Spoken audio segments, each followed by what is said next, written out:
Hey guys and girls, just wanted to talk to you guys a little bit about Buzzsprout. Start a podcast today with free podcast hosting for Buzzsprout, easy podcasting software for hosting, promoting, and tracking your podcast. Buzzsprout is the best way to publish a podcast online for secure and reliable hosting to full iTunes support. Get started for free, no credit card required, cancel at any time.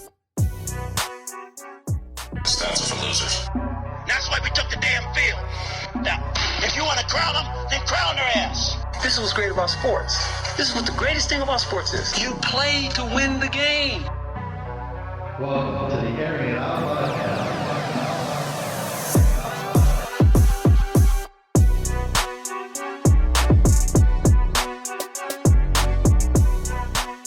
Ladies and gentlemen, welcome back to the Airing It Out podcast. I am Dustin, your host. Today, I would like to welcome to the show Stan VanOver. He is the editor, writer, podcaster, photographer for Sports Talk Line Network. What is going on, Steven? Thanks for coming to the show. It's a pleasure, man. I mean, this is one of the most exciting times of the sports seasons, I think, because it's rebuilding time. It's get ready for the season time.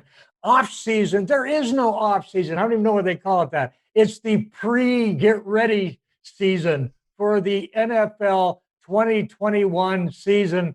And if you really know your team, if you know what's going on, this is where you find out if teams are serious about what they're doing in the upcoming season. Are they rebuilding? Are they not? And getting ready for the draft and melding those two. This is prime time. And this is where Patriots traditionally shine. Yeah, no, I'm super excited. I don't know if I call free agency or the draft Christmas or Thanksgiving, but I got to hand it to the NFL. They are the one league that continues to keep you interested even in the offseason. I even like to throw a little TMZ in there because you get guys in bar fights and some off-the-season stuff. So this sport literally has everything for everyone. There's never no downtime. Cats usually getting themselves in trouble. Marshawn Lattimore got himself in trouble. Chase Claypool got himself in trouble. Deshaun Watson got himself in trouble, right? And then you see the free agency just go bananas the last couple of weeks. Well, wait a minute. All these guys get in trouble, and then you have the Patriots guy that's saving a rape victim out in Arizona. Excuse me, it's the Patriots way. Right. And not only that, I think that he didn't get enough justice in the sense of the media coverage for this, right? Because all of these places, they're all over all the negative stuff, and you have one shining light. And if I'm not mistaken, he was a rook too, which just goes to show that, of course, Bill Belichick knows what he's doing. He's always getting great guys. I think one of the stats that I heard, he has more college graduates on his team than any other team in the NFL, which just goes to show how smart that organization is and how well-ran Robert Kraft makes things happen over there. I mean, the New England has done it the best way. They call it the Patriot way for 20 years. It's just been getting done. The numbers speak for themselves. You can argue with them, but you look kind of foolish. I try not to do that. I mean, they are successful. There you go. It's strange to me. So I'm my hat doesn't say it, but it's in the back there. I'm a Jets fan, and I tell you, it's been an honor to watch people and front office guys and players just show how it gets done. And I always baffle myself why other organizations don't copy and paste what these guys are doing. Well, actually, this is making a lot more sense anyhow, because I couldn't place your accent with being a Patriots fan. I'm going like, okay, there's got to be a story here. I just say the cow, we go to the park. Yeah, there's got to be a story here, but now it's all coming together. Now it's all coming together for me. All right. That's working. We're putting it together. That's got to be brutal for you because you are a fan of a team that is like the opposite. Correct. And I could even argue that all the other teams up until recently in that division have copied and pasted losing. I don't think that's an argument. Their record speaks for themselves. Right? The Patriots have enjoyed that aspect of being in that division where the other teams have shot themselves in the foot for the last decade. Yeah, and it's been amazing. I mean, you got one team from New York, the other team's from New Jersey, but that they didn't even try to look in at maybe stealing some of the staff, the personnel, some of the coaching. I mean, we've obviously seen guys, from the early days of Charlie Weiss and some of these other guys. Now we got, Vrabel why wouldn't these, other organizations look to cherry pick, whether it's a GM or an executive, or like I said, these coaches or some of these players now turning coaches? It's a shame. Yeah, it is, but it also makes sense. I mean, when you look at icons and the systems that they run, all right, I'll flip it back to Tom Landry and the Dallas Cowboys, 20 plus years winning excellence, et cetera, et cetera. What Tom Landry was known for was the flex defense. Who runs it today? I would probably say the answer would be probably the Patriots. Nobody? Nobody. Really? Nobody runs it today. And the flex, Nobody knows it. That's what I was going to say. Tell the audience a little bit about the flex defense. Are they running a hybrid of the 4-3 and the 3-4? The flex defense, you could actually say, in a manner of speaking, perhaps the Patriots do run a bastardized version, because the flex defense is just that. It's designed to come at you from a myriad of angles, much as a hybrid defense does today. The flex, rather than having 3 men on the line or 4 men on the line, was a man on, a man off, man on, man off, man on, man off. And you never knew what they were going to do with that, because within that alignment, they would shift and flex out. Ergo, that is what a hybrid defense often does. They have 3 men on the line, but they're not necessarily side by side. They're spaced out, one on the end. It's more of a flex type arrangement, if you will. But the flex just dealt with angles, creating angles and spaces. Only one rookie ever started in the flex defense over the history of it. Most of them waited 3 to 4 years to start, and that rookie was Randy White, by the way. Wow. But Belichick, that is his game. He is so smart at what he does. I don't see many people emulating it. That's why I make that comparison, is because, it's a shame more people don't emulate it. Yeah, it's a shame where more people don't paint like Picasso, too. That is true. But they can't. Right. They try, and you look at it and go like, yeah, my daughter does that, and she's 6. Okay. And it's not the same as when Picasso does it. Right. It might look more like a Pollock than it would look like a Picasso. Oh, no. Okay. Enough about my sex life. Okay. Oh my gosh. I know. Tell me about it. Sorry, children. Okay. I know. Don't worry about it. Thank God. I always approve my stuff as explicit and not for kids under 18. So all right, we got good content here, and we're always ready to rock and roll. So I want to ask. I didn't know which question I wanted to hit you with first, but let me hit you with this one first. Prior to some of the offseason moves that Bill Belichick did, right? Tom Brady obviously being, one of the greatest quarterbacks we might ever have seen since Montana. Maybe not as athletic as Elway, but right up there. Has, the awards with Bradshaw and some of these other guys. Up until these moves that he made, what were your thoughts about people saying that Belichick was finished without Tom Brady?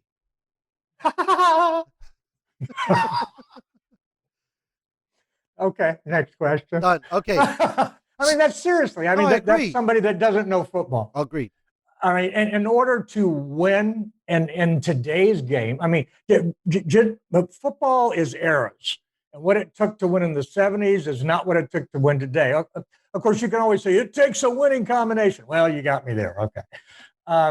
But today, it takes a combination of a Super Bowl coach and a Super Bowl QB. You used to be able to win with the game manager QB. And not that long ago, but now that's not really the formula. You need a QB, and by Super Bowl QB, I don't mean necessarily, you're playing for the Chiefs. Brady is a Super Bowl QB. Peyton Manning was a Super Bowl QB. That's what I was going to think about. Yes. At the end of his career, when he could barely throw the ball, he was still a Super Bowl QB. So regardless of how you get it done, you either are or you are. It's like porn. I don't really know how to describe it, but I know it when I see it. I feel you, brother. Right. I feel you. Preach. So this is my question. We were just talking about Tom Landry's different look defense, right? And so now, is it because that the defenses and some of the film that's consumed by these coaches, why you need elite play from the quarterback position and not so much a game manager in your experience? a combination of that, and ultimately, if you get a game manager in the game, a game manager is equivalent to the running game.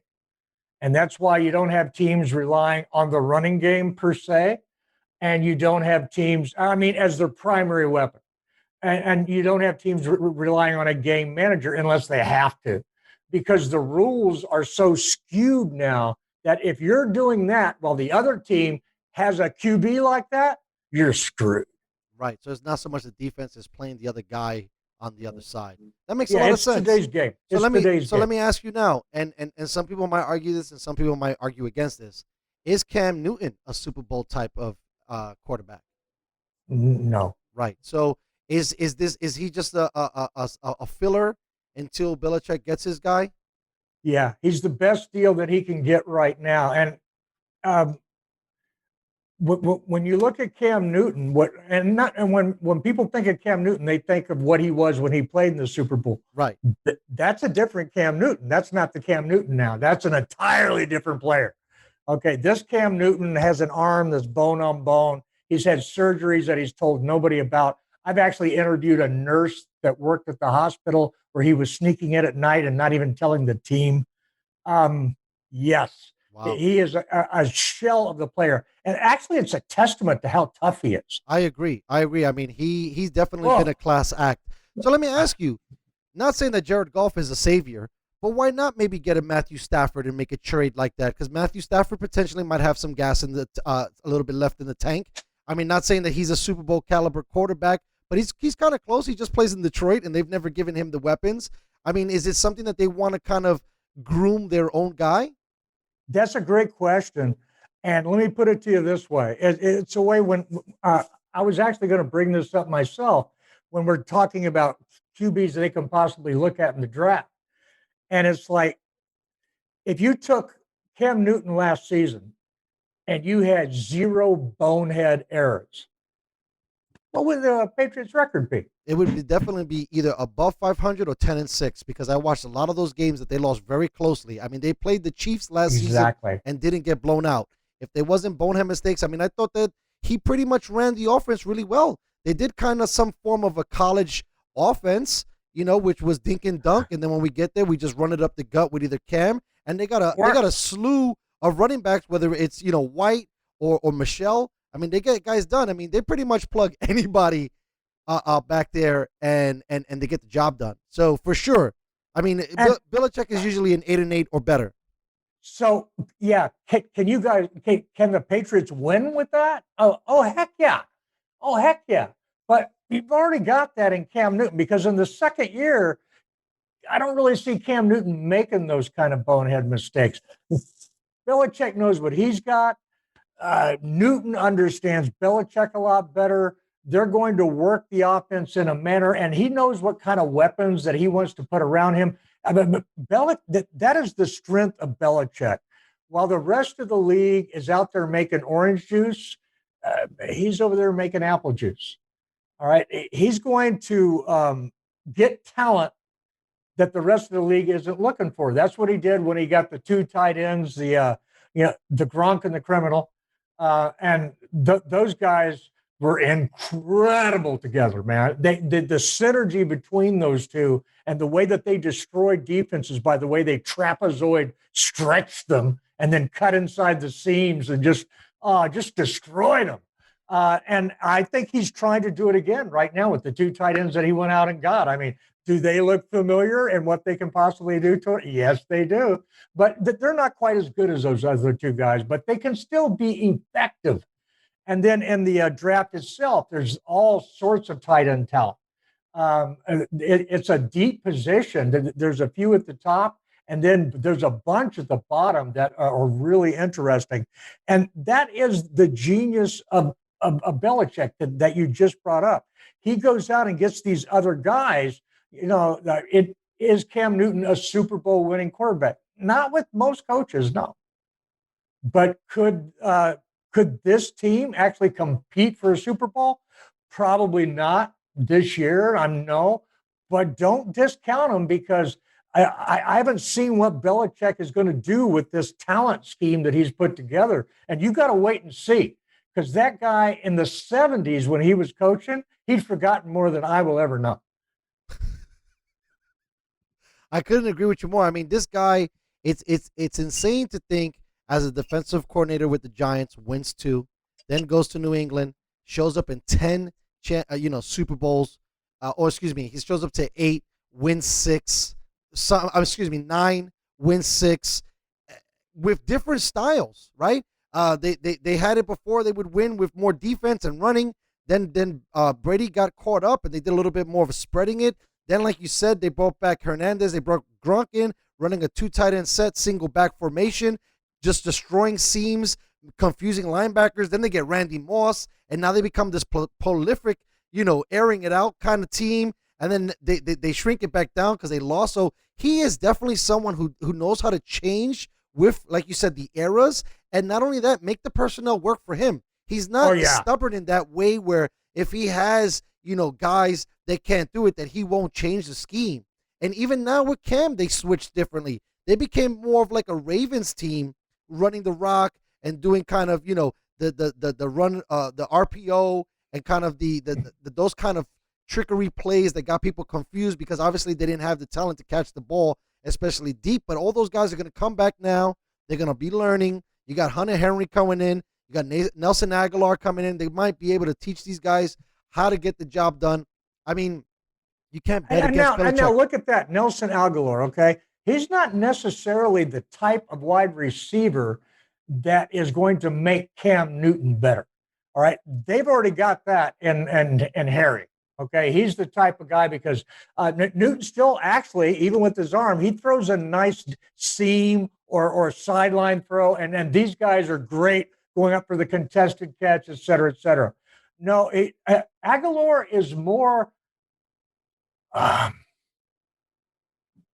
he's more like the Patriots receiver. He's more like a Julian Edelman. I mean, he's a 6-foot guy. He's not super fast, but he's got speed. His hands are getting better. He's got some weird drop problems. When he's got the drops, he goes through it, but then he gets over it, and then, okay, fine. But then when he's not dropping the football, he's making big plays. And that's a Patriot-style player. That's what makes me think the Cam Newton thing is definitely a stopgap type thing. They didn't get players that would necessarily just make Cam Newton better. They're getting players that do really well with QBs that don't make mistakes. And that is a Bill Belichick-style QB. Yeah, no, I couldn't agree more. So now they're obviously, trying to fill key positions. But now we got the rise of the AFC East. You got Buffalo now starting to compete. I got to say, I don't know why they didn't give the award to Brian Flores for Coach of the Year. He ran the best defense during the New England tender. I mean, some might argue that the schedule was weak that year, but it doesn't matter because they're playing pros, and week to week, it's not easy to get those victories. But now, do they find themselves in more of a pickle because the Miamis are going to start making noise and the Buffaloes are going to start making noise? Yes, 100% yes. The Miami team of today is nothing like the Miami team of the last 10 years. And in Buffalo, all they got to do is not screw it up. That's all they got to do. They got a front office. They got a coaching staff. The team's going to ebb and flow. Talent does that, for all sorts of reasons, injuries, age. But they just need to let this gel. They've got a winning group of people up there. As that QB matures, I think the sky's the limit for Buffalo. I think they're exciting. And then Miami, with all these draft picks, and they still are so much better than they have. They're already better than any team in the last 10 years. And then they've got all of these draft picks, multiple first-round draft picks over the next 3 years. And you got to say that's something that he had to have learned from watching Belichick, because nobody does better with draft picks and moving things around left and right. I thought, I know it's funny being from the Northeast originally. I make friends with New Englanders, and they're excited. They bring back the left tackle, right? You get now a 2 tight end formation. Hopefully Michelle can be 100%. They're going to be running it down teams' throats. And I think one thing that Bill Belichick does better than any other coach is time management and game management.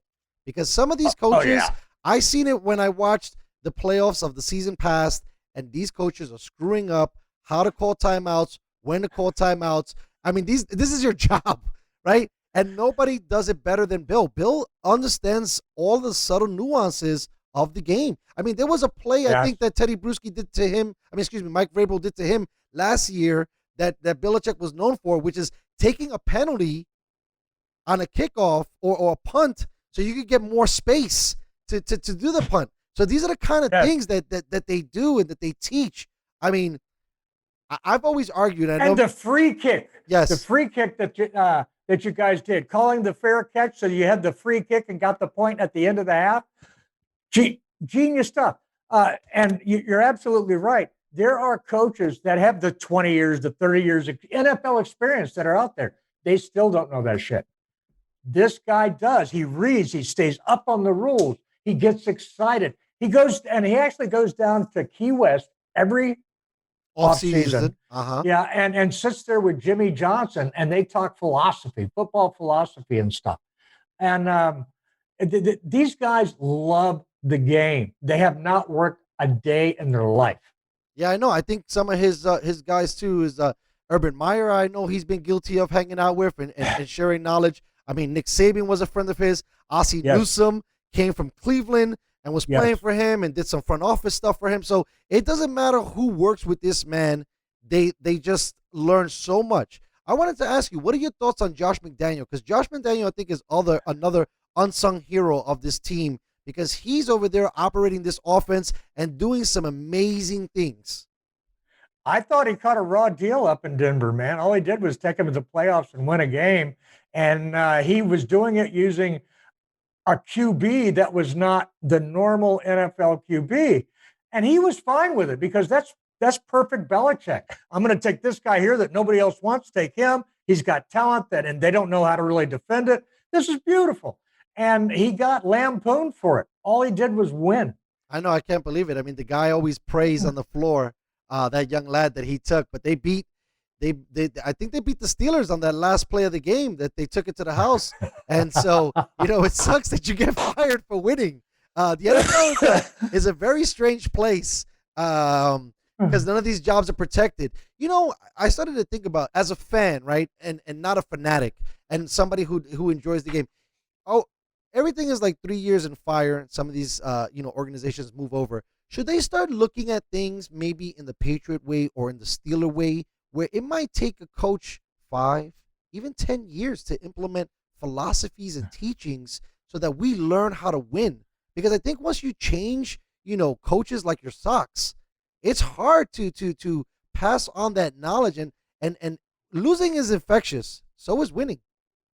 What you're talking about is a truth, because that is part of the formula of dynasties, of institutions that do well. That is part of the formula. But then again, as soon as you point at that, they're going to point at Jason Garrett and the Dallas Cowboys and go like, well, here's a coach that he won 500. All right, X number of years, it's 500 football. But what they fail to realize there is that's not the coach. Every coach that guy has hired since Jimmy Johnson has been a 500 coach. So it's not the coach. No, I was going to say, I agree. All of every one of these organizations, it starts at the top. I love the way that you mentioned Robert Kraft. He stays out of the limelight. Well, mostly until he goes to Florida. But hey, I just needed to relax. You. I know. I just needed to relax. I feel you, baby. But he stays out of the limelight. That's not his thing. He does come down. He talks to players. He has some relationships and stuff like that.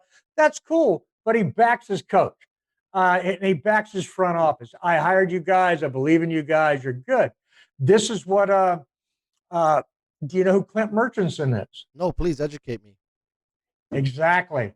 Best owner in the National Football League never knew of. He owned the Dallas Cowboys the whole time that Tom Landry was there. That's right. You never heard his freaking name. And that's better, right? Isn't that good when you don't know we know that the owner of the coach of the Dallas Cowboys because he's front and center every single time. I would say that, Jason Garrett was potentially a lame duck coach. Not only that, he doesn't want to put guys who are going to argue with him at that position. Coaches coach and owners own, and we can't blur the lines. Who do you want as an owner? Jerry Jones, Snyder, or Robert Kraft? Oh my God, that's so easy. Okay, right. Moving on to the next question. All right. Yeah, unbelievable. Everybody passed that test. So I think another thing that people are not really remembering, he just signs this great linebacker from the Ravens, and everybody forgot on how good this defense was pre-COVID, right? They were the number one defense in the league. Now we're getting all these guys back. I think 8 players opted out to not play the season. Also got VanOver back from Miami. I love that. Was actually a great pickup because I thought he ran those linebackers amazing. Intelligent guy, fast to the ball, really good off the snap. I enjoyed watching him play. It's crazy as a Jeff fan, to give you a little bit of thing. It's great when your team loses all the time because all you got to do is worry about the next drink. But when I watch as much, because I'm in awe with this organization, watching VanOver play was just unbelievable. The guy had a motor that never quit. And I don't understand what happened down there in Miami, but I respect the team for making a decision and moving on, saying, all right, this player is not what we need right here. That's cool. But he's still got wheels. I saw him play last year, and he's a big man that can cover. He can shut down tight ends. So you put him and Judon, who you just referenced, all right, that's 2 versatile edge guys that, and when you say versatile and you put him on his team, that is not good for the opposing defense. That gives them some really solid tools right there. Also, the Patriots went and re-signed Dietrich Wise. I like that signing too. He's another tweener guy. Yes, most teams, he's not a 4-3, he's not a 3-4. No, but what he is worth is $30 million, man. And we signed him because he gets us stats. We know how to deploy him. And then on offense, they re-signed that running back, James White. Smart. Not only is he a great every down player that doesn't make mistakes, locker room guy. He's the first guy in line in every rep in practice at his position drills. This is a guy you want on your team. And also in crunch time, he's the guy that they put in because they know he ain't going to screw up. That was a really great signing. Then on offensive line, though, I would really like to see him sign another tackle, a guard, because they did lose Thuney. And that hurts. Now, yeah, for sure. Trading away Cannon was okay because his salary was at that point. That's what Belichick does. Get over it. Don't get attached to him. Okay? Because they're not going to be here that long.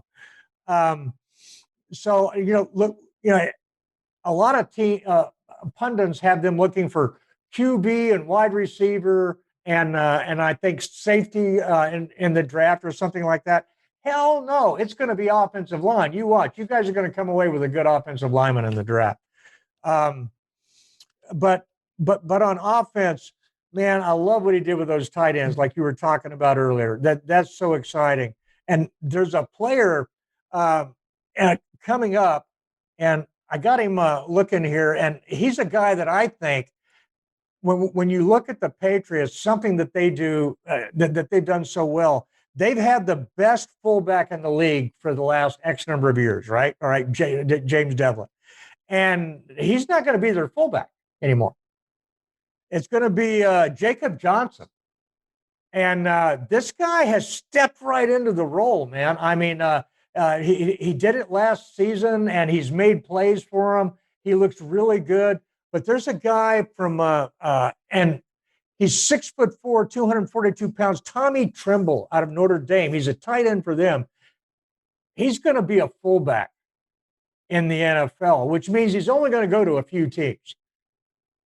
And man, if he ended up a Patriot, it should be illegal because the talent base there, he would give them a Hernandez talent at fullback. You know what's crazy as I listen to you talk about all these guys, and we were talking about, you were mentioning tweeners, they always get players that are versatile, that can play the slot, that can play the X or the Y. They get guys that can do, like you said, fullback to running back, tight end to fullback, linebacker to DN, DN to linebacker in coverage. I mean, they have some of the smart, like I said earlier, I prefaced saying the show, they have some of the smartest players on the planet always on this team. And when you watch Belichick and you get some of his sound bites, when he's training, when they're doing training camp, when they're prepping for the week, and he is always discussing with these guys situational football, which constantly keeps these gentlemen mentally focused and mentally prepared and aware of down and distance and time. And these are things that other teams don't execute. And this is where a lot of mistakes happen. And the Patriots are teams, first of all, one thing that people don't talk about, the Patriots never get penalized. Never. There's never offensive side calls. It's rare. There's not a defensive offsides. I mean, these guys, most of the defenders don't get PIs.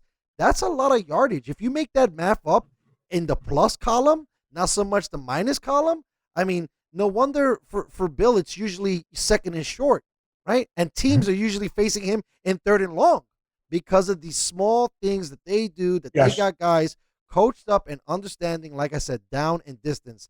There's a lot of bonehead mistakes that other players do. And I think that's why Belichick, when he tries out some new guys, he always ends up getting back the guys that he let walk away because he's like, you know what? These guys, they got it. I tried an experiment. It's okay. Like you said, he walks away from it. He said, okay, cool. I tried it. Didn't work out. Let me go back. Let me get the guys that get it done. Because I think with some of the dudes that you mentioned. Oh, that's exactly it.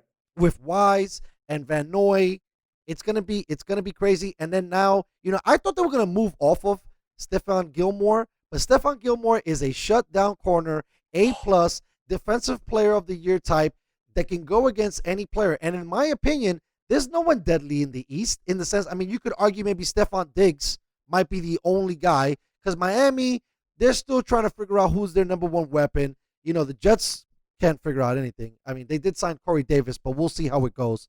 And then,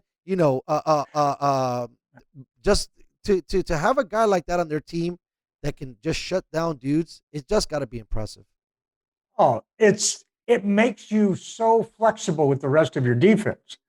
It gives him such ability with the rest of his defense. If he wants to cheat guys up on the line for the running game, he can do that. If he wants to double a guy or a situation over here on one side and just leave his guy on an island out there, okay. I mean, that's the way his guy likes to play. And then when he gives him some help, turnover. Because then his guy can take some chances.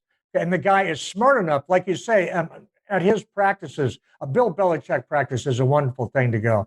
They actually practice these situations. And it's not like one play. They'll say, okay, we're going to do this play. And then at the end of this play, this is what the situation is. So we're going to have to do either X, Y, or Z, depending upon what happens with this play. So be ready for it. And then they run the play, and depending upon how the play works out, they will do X, Y, or Z.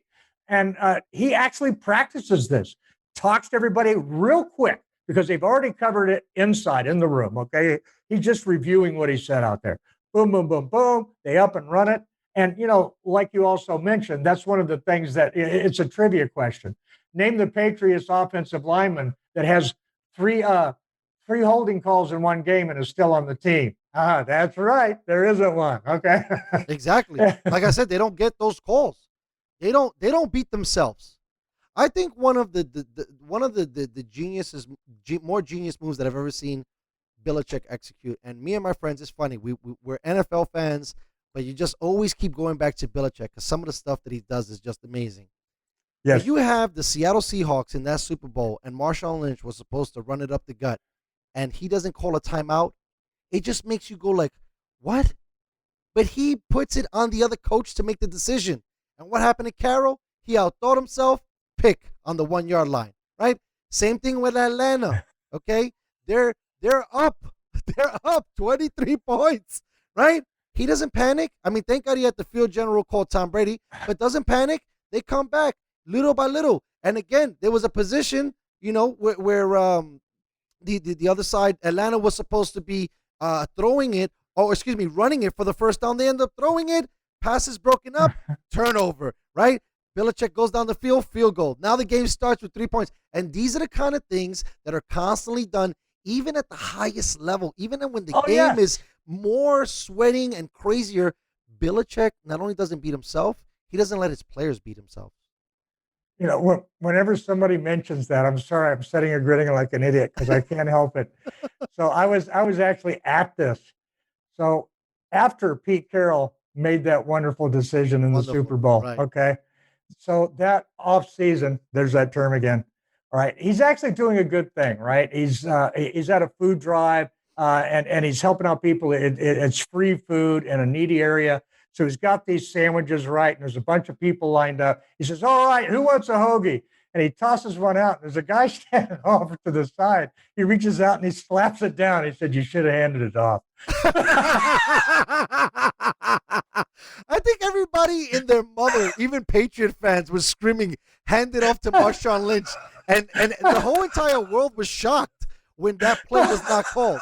But then again, you look at Belichick, some people call him, they reference to them as the evil empire.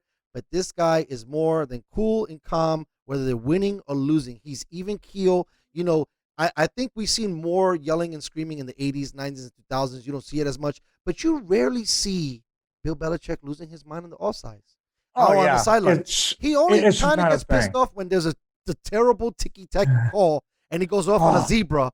But you don't see him yelling at players. You don't see him going bananas. He is just stone cold up there. It's unreal the level of discipline this man shows time in and time out. Absolutely. He's a joy to watch. And of course, unless you're on the opposing sideline, which is definitely not a fun place to be. And so actually, I want to ask you about that. I mean, when you take the Jets facing the Patriots, you guys have actually had some weapons, I think, to attack the Patriots here the last year or two. And now you're moving on from Sam Darnold, or not? I think the consensus is that we're probably moving off of Darnold. How would he be as a Patriot? Listen. They got, you just said it. They got like, I don't even know what version of Cam Newton, but they got some version, and they were a 500 ball club. I mean, if they get a young, smart kid who's going to take instruction, I mean, listen, they could probably put you and me on the center, and we would probably make completions if we did exactly what this gentleman asked to be done. We'd win a game or two. That's what I'm saying. We'd win a game or two. Listen, okay? He won games with Jacoby Brissett. He won games with Jimmy Garoppolo, who I think Jimmy Garoppolo is not that good. And he wins with, it doesn't matter. He won. People say, "Why did you only ask for a second-round pick?" He's going, "Well, that's all I thought it was worth." Exactly. I forget the other gentleman, because you know a little bit more than me. What was the guy when Tom Brady went down with that knee injury against Kansas City? Drew. Not Bledsoe. Who did they put on the after him? And he got a huge contract, and he never amounted to be nothing. Oh, yeah. Excuse me. Yeah, because he went on to the it was like the Vikings or something like that. Then he went with the Cowboys. After that. Was all over he always became known as the guy that, with the Patriots, he was did amazing. Real well. He was amazing. Right? And these are the kind of things that I'm saying. So if you get a Sam Darnold up there, or you get any, that's why I said, shucks, if I'm Bill, I'm getting a Stafford. I was even going to mention he could have maybe turned around a golf. This guy literally knows. I mean, something that people don't. He doesn't want to give up draft picks for something like that. I get you, but he values draft picks, and not because they're high, because he doesn't really care if it's a number one. He understands this. I mean, he'll tell you, and people don't believe how he is. Him and Jimmy Johnson have talked about it, and they both agree. The NFL draft is the crapshoot, so you want a lot of picks. There you go. And then the other thing is he doesn't like drafting the best guy at his draft position. He likes to look for guys he wants, and he goes after them. Speaking about that, it kind of made me a little sad, because what I was going to bring up was the Patriots way is a very interesting way, in the sense that Bill Belichick is not a guy who really cares about your checker past. He cares more about your football IQ, a la Randy Moss, a la Rodney Harrison, and some of these other guys that he's taking flyers on, right? Now with the scandal, you were talking about porn earlier, and we were talking about massage parlors for Robert Kraft.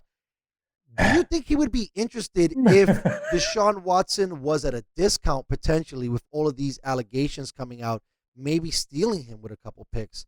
Maybe because now, maybe some people have soured. I wonder if the organization has made a call just to check in and say, hey, we'll give you a couple second rounders, third rounders for this guy. We're not going to give you some first.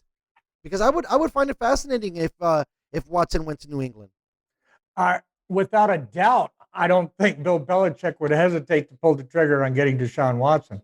I don't know if Kraft would sign up on it because he's trying to lay low, real low, on the down low.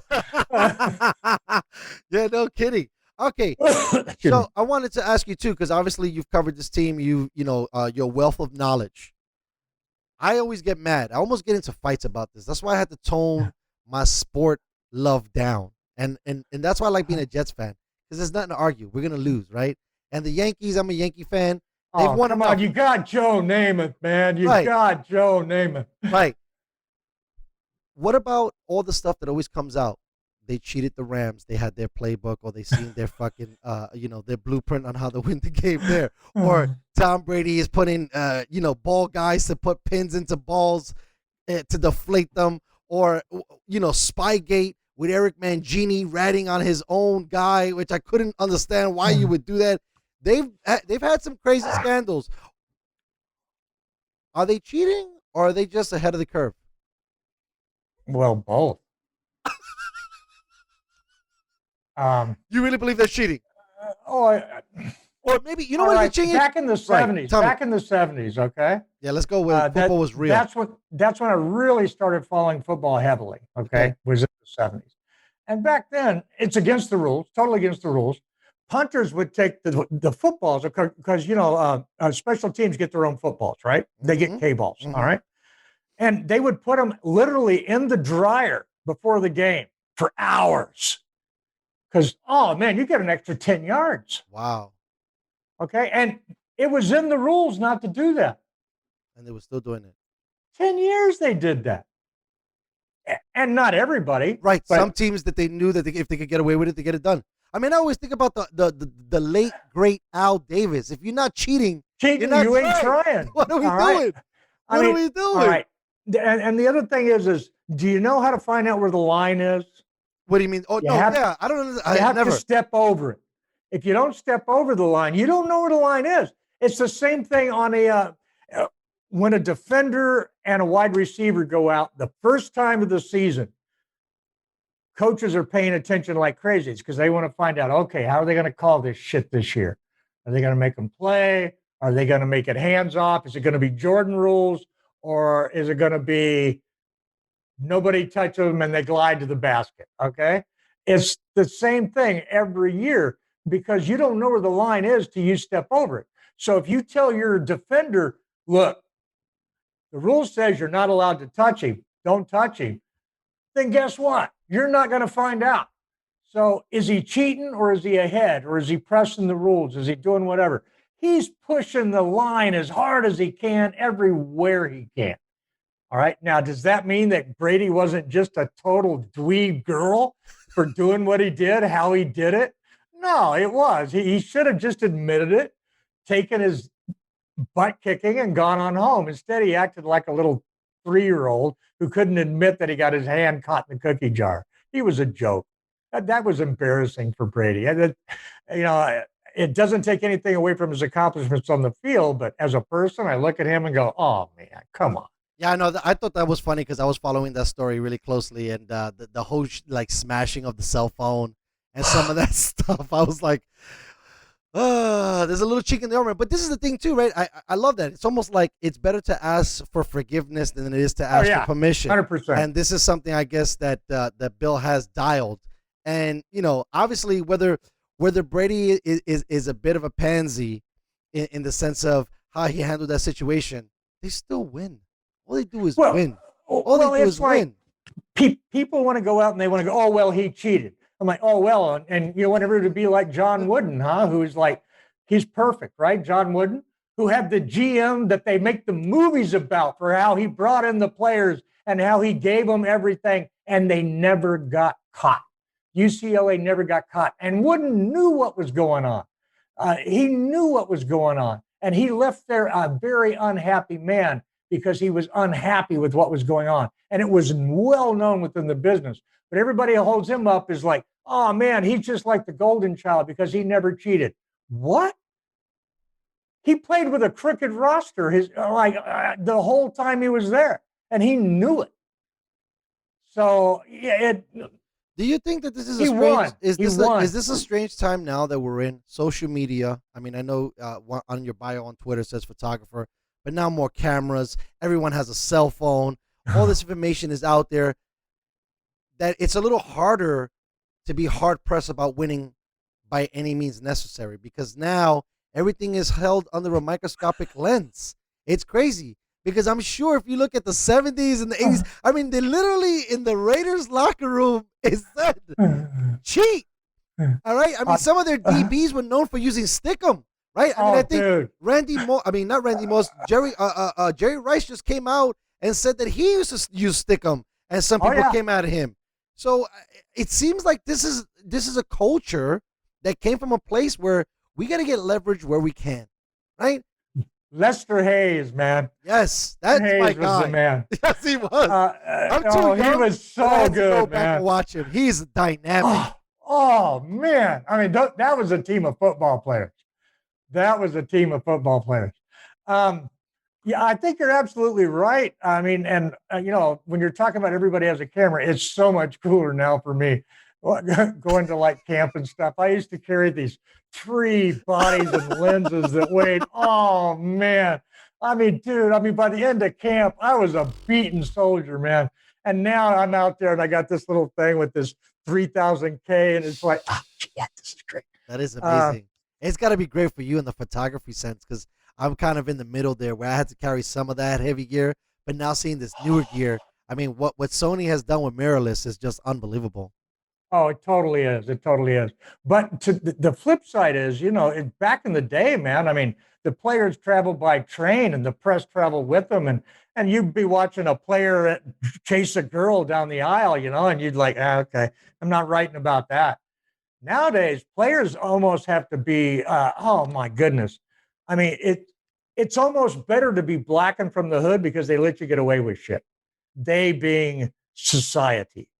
All right. And nowadays it's so, prescribed. People say, oh, I like this person. I don't like this person. I'm like, no, you like what they're putting up there for you to see, or you don't like what they're putting up there for you to see. Oh, this person's trashy. You don't know that person. I've actually met that person, and actually in private, they're really cool. But they happen to be in the WWE and they're playing a bad guy, and that's just it. Okay. And then other people who look like just great people and oh man, and praise the Lord and all this shit in private. Give me a break, man. They are the biggest, heinous, most pious SOBs in the world. So, and today, I think without a doubt, players start learning very, very early. They're already grooming and deleting their Twitter profile and line and tweets and stuff like this. They're learning now as 13-year-olds. They're having professional people give them advice at that age. I know it's insane. I just told my missus, I just had that revelation the other day. I was telling her, I said, you know what I think I noticed? I said, I think that the people that come and show you all this great stuff in front, they're probably really not that nice. And the guy that's like a jerk that you think is a jerk, he's just being honest, and it might rub you the wrong way. And so now all of a sudden he's a jerk, right? But like you said, you meet these dudes one-on-one and they're absolutely phenomenal, right?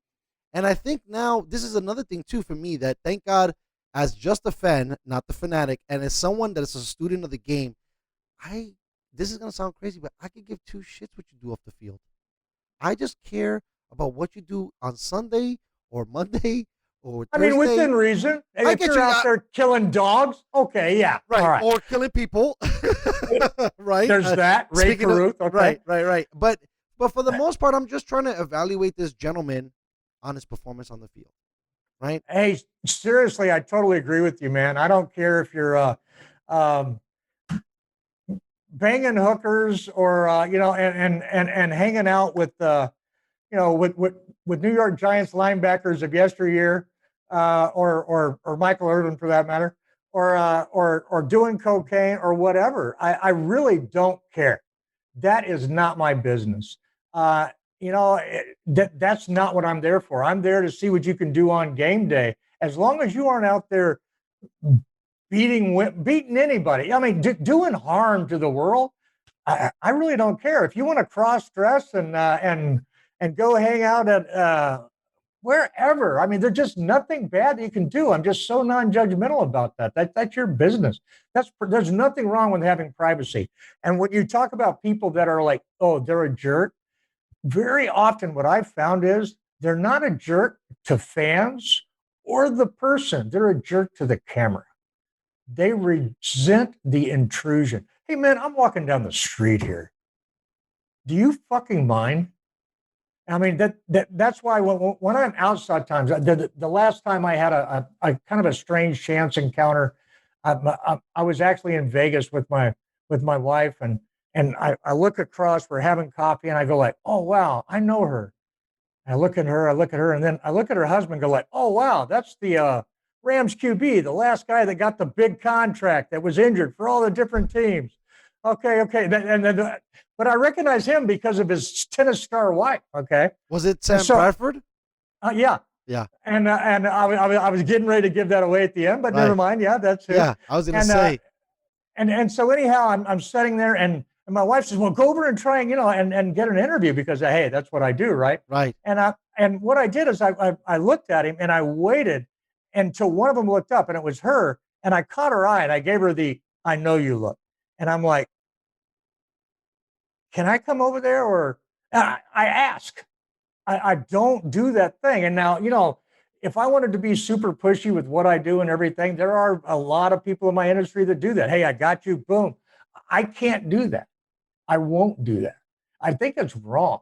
And she's like, yeah, come on over. And I came over, and I happened to know that it was his birthday the day before. And I came over, I said, happy birthday, man. And then she looked up like, you know? I said, yeah, I just happened to know. And I just happened to be reading some stuff, and it just was something that popped up. And he was like, oh, yeah, great, and everything like that. And we sat down and talked for a bit. And he promised to get together after golf later. Never did. But he shined me. But he still took time out of his day, and she was really nice. And she was pregnant. I hadn't noticed, right away. And she was really engaging and everything, and actually much more successful than him. He just made a lot more money. He made a ton of money, boy. That guy got paid. I wish I could do that. I'm telling you, I'm going to start choke. I want to go back in time and choke on my guidance counselor, because I should have just either took steroids to play baseball or joined the Senate so I could be a lifetime politician and be a millionaire afterwards. I mean, some of the things, or be a beer maker, because I thought Heineken and Budweiser was it, but apparently now the canvas has changed on that. No. And, I actually wanted to talk to him about it later, and that's probably why he didn't show up, is I told him, I said, I want to talk to you about, like, how difficult that is, because I'm certain that what's the percentage of people that you meet? 90% that don't believe you lived up to your contract and therefore think you suck. I know. You know what's tough in our biz as we do this? You can't really ask some of the hard-hitting questions that I think would really, really, really kind of make people understand. First of all, so I was just talking. I just did a show earlier, and I was talking to amateur/pro golfer, and I don't think people really understand. Even though he was a bust, do you know how hard it was to play that position? Do you know that the tea leaves fall one way or the other, in the sense of, Tom Brady was flirting with disaster the whole time. Because if you're not, one little thing, you could get a terrible injury and you're done. You know how many great guys come out and I had to watch the video because you brought up the Giants linebacking core, but Theismann, right? Career over. It's done, buddy. I mean, boom. That's it. In a blink of an eye, you work so hard, and it sucks for him because now they got these amazing surgeries that they can Alex pretty much. Smith. Another dude. I mean, he almost died, literally. Going through almost, I think, 10, 11 procedures to get that thing right, ends up coming back and winning the comeback player of the year. But that shit is hard. And he was in the perfect position with the perfect team for him, et cetera, et cetera. That ship sailed. Agreed. And he got kind of like a bit of a raw deal, especially because he's been on teams that had rising stars right behind him, right? A la Kaepernick, a la Patrick Mahomes. Right? I mean, they tried to make it with Haskins, but apparently Haskins was was not as good as advertised, and everybody lost their mind when the Giants passed on him and took Danny Dimes, right? Oh, yeah. And that's yeah, what exactly. you were saying to speak to your argument earlier with Belichick and what Jimmy are saying, that it's a crapshoot. You could have a kid that could be lighting it up in college, and for whatever reason, it doesn't either translate. He thinks he's too cool for school. He doesn't put in the hours or any of these things. I mean, imagine if Tom Brady ended up on the Raiders, let's say of the 2000s, or ended up. I mean, a friend of mine, we always talk about this. Luck plays a little bit of part in it too. You got to go to a great organization, right? That's going to believe in you and that's going to invest in you and put things around you. I feel bad when I watch Luck Russell is Wilson. huge. Yeah, Luck is huge. How many Super Bowls has the Patriots been in? That's right. And they've only won 6. Right. All right. And they won one because of a luck of a field goal, and they've lost some because the luck of a helmet catch. A ball sticking to a helmet. They must have had some stickum on that one. So, dude, you got to think that guy had like elephant something on his hands. Okay.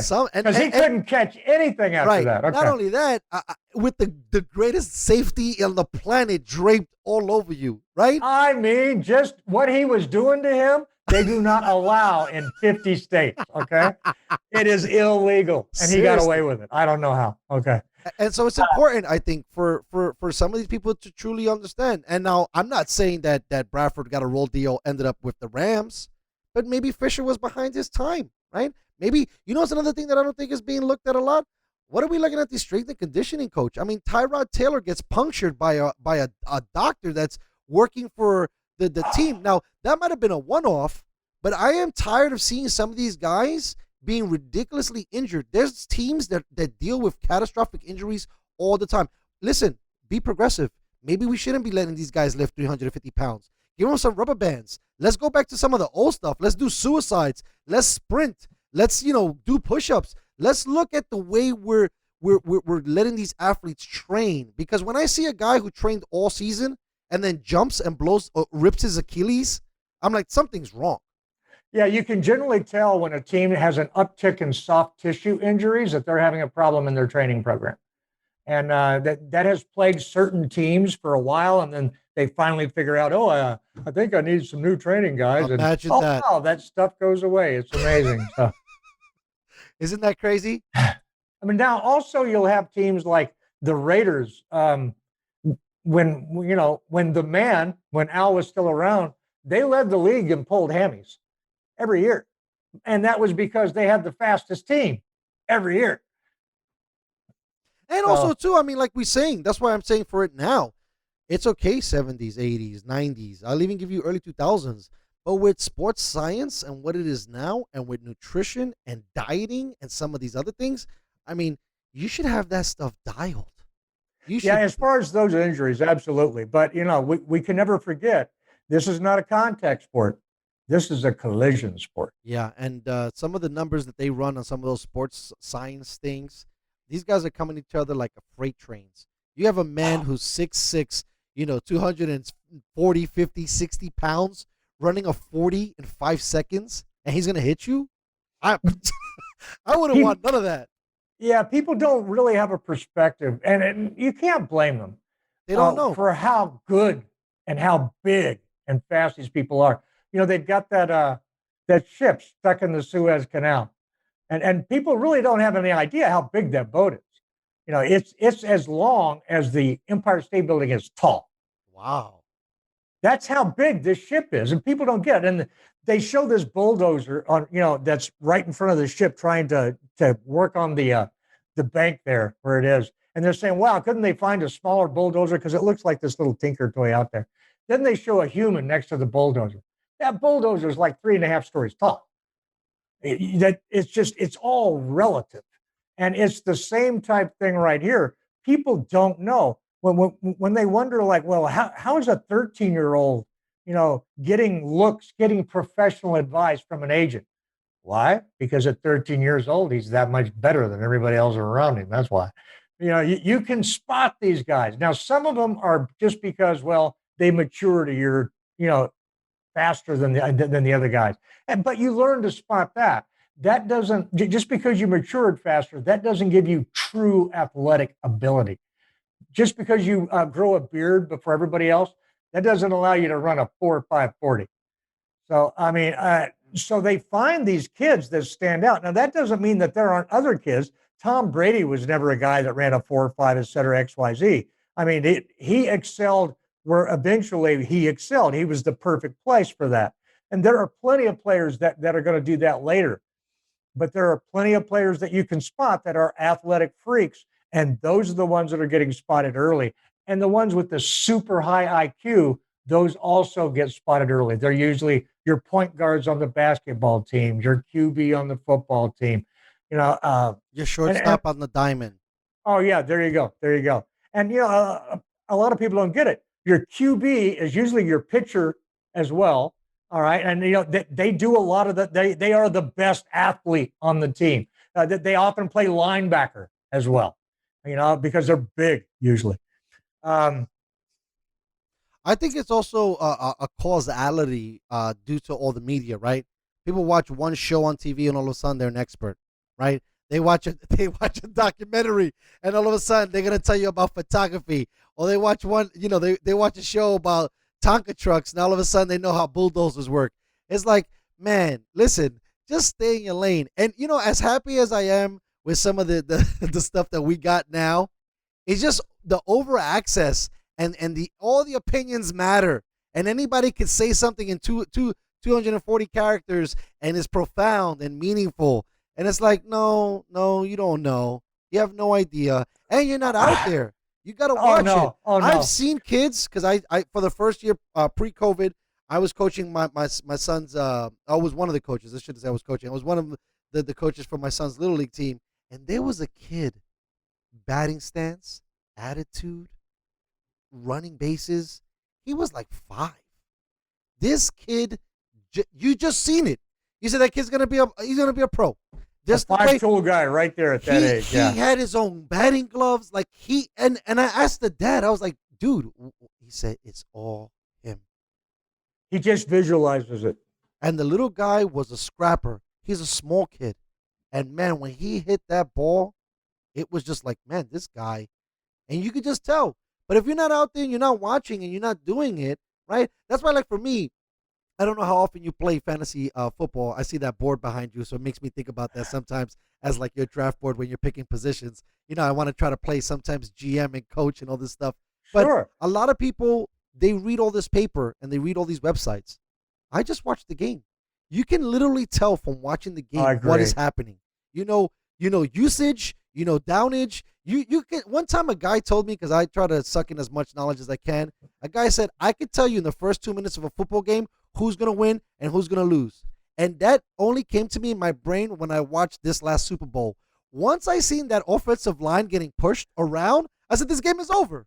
I didn't even have to see the points. You could tell. If you keep your eyeballs, there's something about the physicality, I think, especially in football. Not so much baseball. You could see maybe a pitcher being dialed, but sometimes they get those umpire calls, it was on the cusp, and you're like, come on, bro. And then they show the graphic on the thing, and he's way off.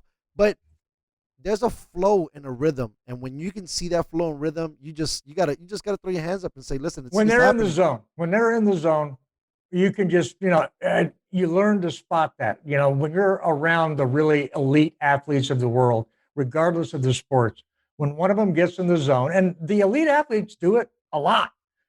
It's not like, once a year. No, it's like, if you hung around the Arizona Diamondbacks back in the day and just whenever Randy Johnson was going to pitch, you decided to go out to the ballpark, you got to see a monster more often than not. It's not like, maybe once a year. No, more like 80% of the time. This guy is just going to have people quaking up there in front of him. And it's a great thing. You describe it well. And that's what we're talking about right here. These people, they come in and boy, Belichick knows how to put them in their best possible position. That was a thing that Jimmy Johnson did so well for his defense. He talked about that and his offense. He said, I want to put players in a position where they can excel.